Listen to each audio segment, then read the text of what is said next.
Bonjour toi. Si tu es ici, c'est que tu as été attiré par ce regard perçant, ce regard qui va au plus profond de ton âme. Tu es attiré par le you du Sénégal. Attention, on ne parle pas bien sûr ici de vaudou, on parle bien d'un oiseau, d'un perroquet à bec crochu qui est de plus en plus répandu en Europe. Et pour cause, on le trouve même aujourd'hui, alors que d'origine il vient d'Afrique, en Espagne. Et effectivement, il aime se nicher de plus en plus dans les palmiers de cette belle, de ce beau pays de l'Espagne. Et du coup, beaucoup ont été importés jusque en métropole, en France, en Suisse, en Belgique, mais également ici au Canada, au Québec et dans d'autres endroits encore de la planète. Le you du Sénégal, un petit perroquet aux alentours de 25 cm de long à peu près, avec un dysmorphisme sexuel.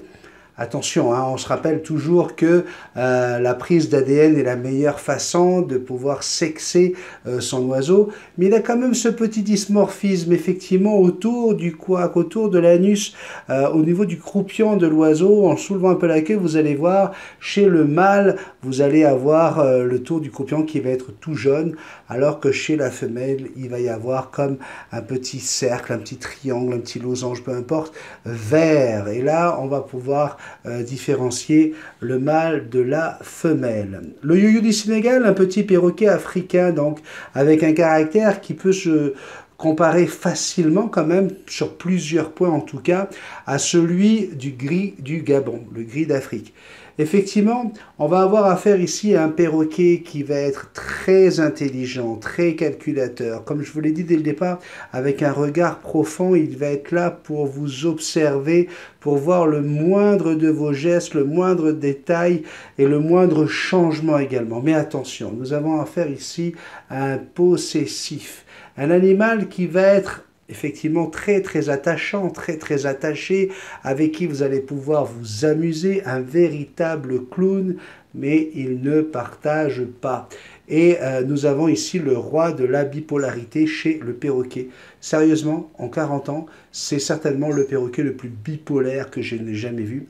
Vous voyez derrière moi, par exemple, c'est un you du Sénégal que j'ai filmé il y a 2 semaines. Cela fait 3 ans et demi qu'il est dans cette animalerie où je vais régulièrement. Et voilà, un animal qu'on n'arrivera jamais à vendre, je pense, tout simplement parce que il n'a jamais accepté d'être pris, il ne veut pas, j'ai jamais saigné autant qu'avec cet oiseau.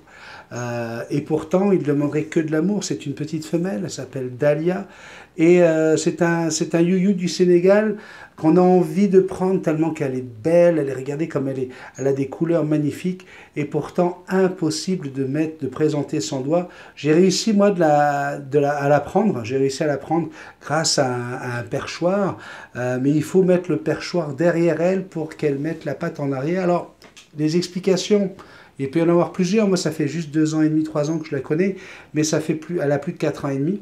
Et il suffit juste d'une personne pour l'avoir traumatisée. C'est pour vous dire à quel point on a affaire à un perroquet qui a une mémoire extraordinaire, mais qui surtout va vraiment prendre la décision d'aller avec une personne ou de ne pas y aller. Alors lorsque vous choisissez le you du Sénégal, faites très attention de ne pas le choisir trop jeune. Soyez certain que c'est lui qui vous choisisse. Beaucoup de gens me disent, oui mais non, moi ça se passe très bien, mon you est formidable. Ça fait combien de temps que vous l'avez? Ben, moi ça fait 2 ans là, que ça se passe très bien. Ouais, rien n'est encore sûr. Pourquoi? Parce que le you du Sénégal, comme je vous l'ai dit également au début, il est bipolaire. Donc il peut très bien s'attacher à vous, avoir une relation fantastique avec vous, et du jour au lendemain, il peut changer complètement, changer de caractère. Mais surtout, c'est un perroquet qu'il va falloir, comment on appelle ça, gérer sans avoir à le partager. Donc, je conseille le you du Sénégal pour des gens qui sont célibataires, des gens qui vivent seuls, parce que là, dans ce cas-là, ça va vraiment être un super bon compagnon, un ami de jeu pour plein de choses. Attention, on a encore affaire à un petit perroquet africain, et comme tous les perroquets africains, hein, mais c'est vrai que c'est pas que pour les perroquets africains, mais surtout les perroquets africains, il va gruger tout le bois qu'il va pouvoir trouver. du bois, il va en consommer. Donc on ne pourra jamais vraiment le laisser seul dans la maison. Il faudra pour cela lui prévoir une cage. On n'a pas besoin d'aller chercher une cage qui fasse 3 mètres sur 4 mètres. Encore une fois, je le dis. Alors, c'est sûr que je vais me répéter, hein, si vous êtes des fans, vous êtes des habitués à mes tutos et que vous avez déjà regardé les différents tutos, comment apprivoiser d'autres perroquets, eh bien, je me répète un petit peu, mais n'essayez pas d'offrir à un you-you du Sénégal une trop grande cage, tout simplement parce que vous risquez de troubler cet oiseau, vous risquez de le stresser, parce que plus la cage sera grande pour un tout petit perroquet comme ça, plus il y aura d'espace à gérer et plus votre oiseau aura du mal à trouver le sommeil, aura du mal à se laisser aller, même dans la journée, à dormir, et il a besoin de sommeil. Donc ce petit perroquet, ça peut être un amour de perroquet.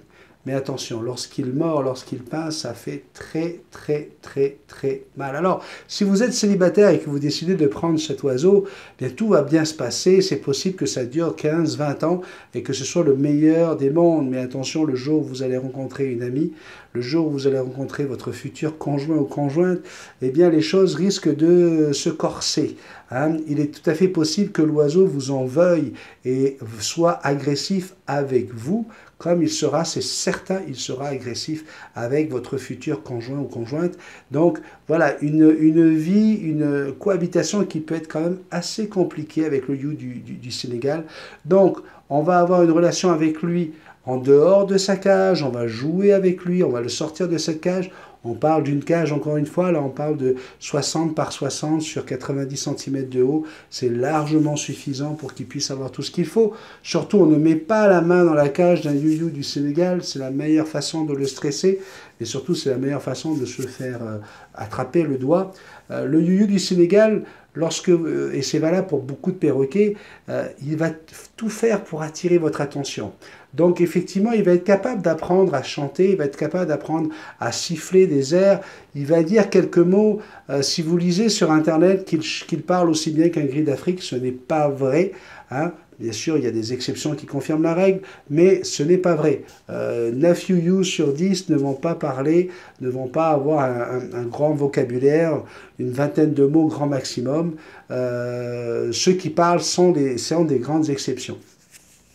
Donc, vous allez avoir un oiseau qui va être attentionné, qui va être possessif, collé à vous et qui ne supportera pas votre téléphone. Il ne supportera pas que s'il est sur cette épaule, que vous regardez de l'autre côté. Il va vous tirer sur l'oreille. Il va tout le temps, et ça c'est pas le propre du Sénégal, beaucoup de perroquets encore une fois sont comme ça, mais il va tout le temps essayer d'attirer cette attention pour être certain qu'il existe. Hein, vous le verrez dans son regard, vous le verrez dans cet œil, un œil perçant. Alors, comment il faut réagir? Eh bien, il faut essayer de trouver un juste milieu, sinon ça devient invivable. Donc, ne surtout pas sortir votre you-you du Sénégal dès que vous entrez à la maison. Ne lui donnez pas ce genre d'habitude, parce qu'il va aimer ça.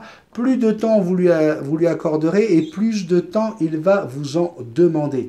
Donc, il faut que vous vous gériez et que vous fassiez attention de le sortir au moment où vous êtes disponible et de façon complètement anarchique.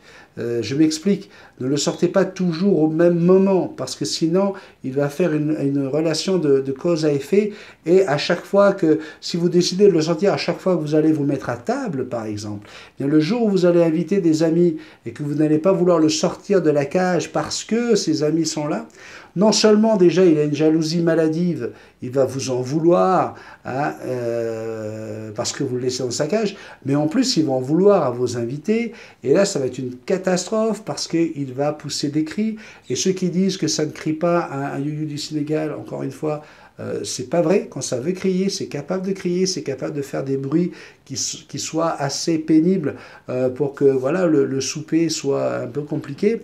Donc, c'est à vous, encore une fois, de gérer votre oiseau, de faire en sorte que cet oiseau comprenne que oui, il existe, oui, il a sa place, mais ce n'est pas lui qui doit vous gérer.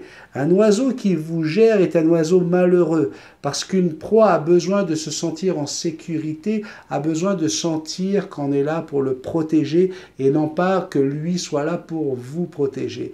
Donc à partir du moment où vous allez être capable de le mettre sur le dos, hein, ça, c'est une façon de pouvoir avoir une totale soumission de votre oiseau. Encore une fois, hein, il n'y a pas de hiérarchie chez les perroquets, je sais, mais n'empêche que de mettre un oiseau sur le dos, ça lui apprend à être soumis et en tout cas être complètement sous votre domination. Et là, vous allez pouvoir lui expliquer en lui tenant le bec, en lui caressant le bec.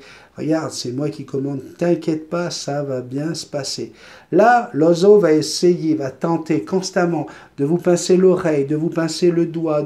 Il va constamment essayer ces petites choses-là. Donc, à vous de vous contrôler, à vous de ne pas avoir de mauvais réflexes. Hein. Lorsqu'un oiseau vous mord le doigt, hein, quand c'est pas pour se défendre, l'oiseau va faire ça pour tester un petit peu, pour voir jusqu'où il est capable d'aller. Hein. Et donc, quand l'oiseau va vous pincer le doigt, pas de réaction. Vous voyez, vous enlevez le doigt. Hein. À la limite, vous êtes capable de... oh, non. Hein, avec une bonne voix, avec des yeux qui vont l'impressionner pour qu'il n'ait plus envie de recommencer, ou en lui prenant le bec, en lui faisant une pression sur le bec, il va trouver ça très désagréable, en lui disant « Non, ça c'est pas bien là, wow, wow, wow ». Hein, puis là, il va réessayer « Non hein. ». Parce que si vous commencez à faire « Aïe !»« Ouille !»« Aouh !»« Ouch !» Parce que si vous faites ça, vous attirez l'attention de votre oiseau et vous allez complètement perdre le contrôle parce que pour lui, action, je croque, réaction, j'ai un ouch, ouch, hey, là, ça va l'amuser. Alors, il faut faire attention dès le départ, dès qu'on reçoit son oiseau. Hein, souvent, on fait des erreurs simples, mais qui arrivent régulièrement. L'oiseau vient, commence à vous prendre l'oreille. Oh, regarde, c'est génial, il est en train de me... Ah, il joue avec mon oreille, il m'aime. Ouais, non, il est en train de vous tester, donc ne vous laissez pas faire.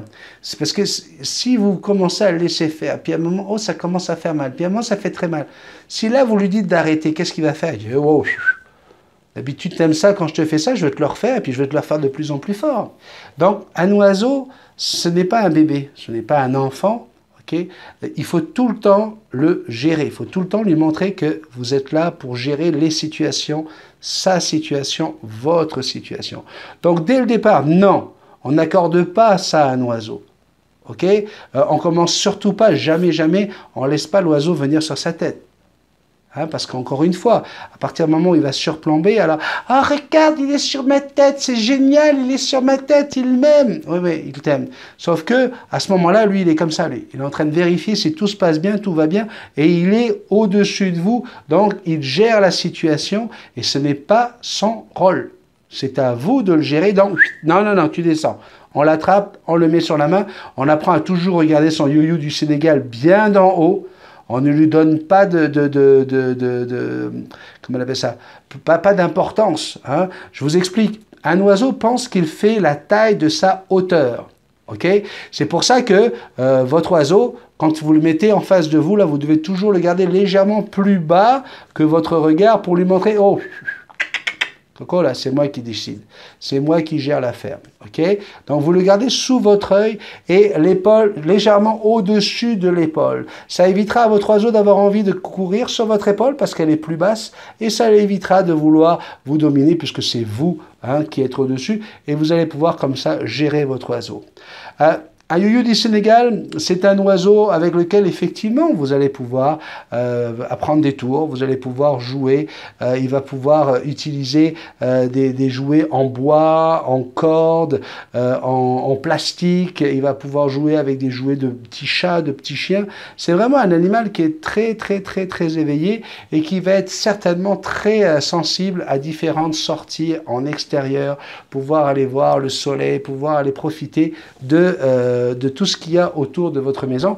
Donc oui, vous allez pouvoir vraiment passer des moments très agréables avec votre oiseau et le faire jouer dans plein de choses. La durée de vie de cet oiseau, C'est une quarantaine d'années. Hein. Vous savez, chez les perroquets, selon la taille, hein, plus le perroquet est grand, plus il vit vieux. Hein, ça, il y a une relation, je ne sais pas laquelle, mais en tout cas, c'est clair que les plus petits perroquets vivent moins longtemps que les grands perroquets.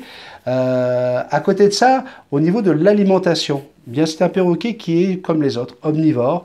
Bien sûr, on va toujours éviter la rhubarbe, l'avocat et le chocolat, hein, les trois éléments strictement interdits chez les perroquets. Le persil chez les petits perroquets, en fait attention. Et puis, bien sûr, vous allez essayer de varier au maximum sa nourriture. La meilleure nourriture pour un perroquet, c'est une nourriture variée, avec des textures différentes, des couleurs différentes, des formes différentes. Tout ça pour lui permettre de développer son système cognitif, de développer tout simplement son caractère et de lui donner envie d'aller découvrir ce qu'il a dans son bol. Donc, si vous êtes prêt à ça, eh bien, vous allez lui donner une nourriture variée, une nourriture qui est composée de graines, de fruits, de légumes, la nourriture de table avec des spaghettis, avec tout ce que vous pouvez trouver sur votre table, à part bien sûr les aliments interdits que je vous ai cités tout à l'heure. Mais pour tout le reste, ça c'est vraiment un oiseau qui est fort, qui est costaud, qui est capable d'endurer. Vous allez pouvoir surveiller votre oiseau, comme on le fait avec n'importe quel perroquet, avec ses attitudes. Un oiseau qui a l'habitude tous les jours de faire certaines choses, une certaine rapidité à vider son bol, etc. Du jour où ça change, c'est qu'il y a quelque chose. L'oiseau a du mal avec le changement, c'est pour ça que moi je dis de ne pas donner de routine, parce que quand on donne une routine, on est en train de vraiment imprimer des habitudes à la vie de cet oiseau, et dès que l'habitude va changer, malheureusement, on n'est pas des oiseaux, on a des week-ends, on a des vacances, on a des jours différents, et on n'a pas toujours les mêmes heures pour aller au travail et pour en revenir. Donc moi, je ne veux pas qu'on imprime une routine à son perroquet. C'est un conseil pour éviter justement d'avoir un perroquet qui puisse être excité, énervé, tout comme au niveau de l'alimentation, je le dis et je le redis, on va éviter de donner à un perroquet qui fait la taille du you-you du Sénégal, hein. On parle d'un oiseau qui fait grand maximum 200, entre 150 et 220 grammes à peu près. On ne va pas lui donner 100 grammes de fruits, de raisins, d'oranges, de mandarines, même s'il aime ça, parce que c'est quasiment 25% de son poids que vous lui donnez en sucre le matin. Donc si vous voulez avoir un oiseau qui est complètement excité, complètement énervé, qui va vouloir brûler ce genre de calories, eh bien c'est certain que vous risquez de subir votre oiseau plutôt que de passer de bons moments très agréables avec lui. Donc on a fait, je pense, le tour de la question. Alors, à quel âge on peut prendre un you-you du Sénégal ? J'ai envie de vous dire quand même que ça fait partie des oiseaux les plus compliqués en termes de bipolarité, hein, chez le perroquet. Donc ne considérez pas parce que c'est petit, parce que c'est joli. Ah oui, c'est joli, hein. D'ailleurs, en passant, on en fait une petite parenthèse, la couleur du Sénégal, la tête grise avec ses plumes vertes sur le dos et ce ventre jaune, eh bien, ça a été fait parce qu'en Afrique, ils vivent à la cime des arbres. Et lorsqu'ils sont tout en haut des arbres, les prédateurs qui survolent ces arbres, qu'est-ce qu'ils voient? Ils voient une feuille tout simplement, des feuilles d'arbres, hein. Même s'ils sont en colonie à peu près de 10 à 15 individus, eh bien, on va avoir 10 ou 15 feuilles de plus dans l'arbre, vu du ciel, et du coup, le prédateur n'aura pas, va pas capter, va pas avoir envie d'aller plus près, il ne verra pas où sont passés ces 10 ou 15 yuyus, ils seront perdus dans la masse de feuilles. Et pourquoi ce jaune sous le ventre? Eh bien, tout simplement pour les prédateurs au sol qui regardent dans les arbres pour chercher leur nourriture, eh bien, ils vont confondre le jaune de notre yuyu avec le soleil, tout simplement. Donc, vous voyez comment la nature est bien faite. Donc, cet oiseau est vraiment intelligent jusqu'au bout des plumes. Donc, voilà. Faites attention à votre oiseau en le nourrissant bien, en lui donnant une vie bien réglée. Il faut le sortir quand même, on va dire, minimum 1h30 le matin, 1h30 le soir. on va jouer avec lui, on va passer du temps avec lui, mais pas tout le temps libre non plus. Il faut lui montrer que c'est pas parce que vous êtes à la maison qu'il doit être sur votre épaule. Il y a des moments où on doit le ramener dans sa cage pour lui dire non, tu vas dans ta maison, tout simplement parce qu'il a besoin de se reposer. Même s'il s'endort facilement sur vous, le lieu où il loge, où il habite, où il dort, où il mange, c'est sa cage. Il y a deux choses qu'un perroquet doit adorer dans sa vie, son maître en premier et sa cage, lorsqu'un perroquet vit bien sûr en captivité. Je vois déjà la foudre de tous les gens qui sont passionnés d'oiseaux et qui disent « Non, un oiseau, il ne doit pas aimer son maître ni sa cage, il doit vivre en liberté. » On est d'accord avec ça, je suis le premier à dire qu'il faut que les oiseaux vivent en liberté. Bon, bien voilà, si ce petit reportage t'a plu, t'a intéressé, je te remercie de bien vouloir le partager. N'hésite surtout pas, ça va permettre à d'autres personnes qui seraient intéressées d'avoir un you-you du Sénégal ou des gens qui en ont déjà mais qui font des erreurs, d'éviter de continuer à les faire. Si tu veux bien mettre les pouces en l'air, c'est très important pour moi. Les pouces en l'air, ça permet de donner une qualité à cette vidéo et de dire à tous les gens qui ont envie d'aller la voir qu'effectivement, elle a plu à beaucoup de gens. Si tu as envie de faire un petit don pour me remercier, pour aider la chaîne, eh bien n'hésite pas, regarde, tu vois, tu as le sigle Tipeee qui va s'afficher juste avant la fin de cette vidéo. Tu vas pouvoir cliquer dessus pour t'inscrire et venir faire ton don. Je te remercie encore une fois. Si tu n'es pas abonné, sérieusement, bien, tu vas voir, on est une bande de copains. Je ne parle pas que de perroquets, on parle de tout ici, mais c'est certain que je vais pouvoir encore une fois, et plusieurs fois même, partager avec toi mes 40 années d'expérience avec les becs crochus. Bonne journée à toi, à la prochaine.